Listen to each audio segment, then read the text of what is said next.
Humirit ng dagdag toll sa North Luzon Expressway Connector ang NLEX Corporation. Ayon sa kumpanya, kompleto na ang buong NLEX Connector, kaya dapat daw taasan na ang toll. Nito Oktubre kasi binuksan na ang huling bahagi ng NLEX Connector mula sa Espanya hanggang Magsaysay Boulevard sa Maynila. Kapag inaprubahan ng Toll Regulatory Board ang petisyon, magiging 120 pesos na ang toll mula sa kasalukuyang 86 pesos. Ang Connector Road ang nag-uugnay sa NLEX at South Luzon Expressway o SLEX.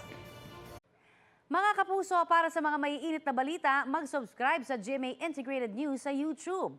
Sa mga kapuso abroad, subaybayan niyo po kami sa GMA Pinoy TV at sa www.gmanews.tv.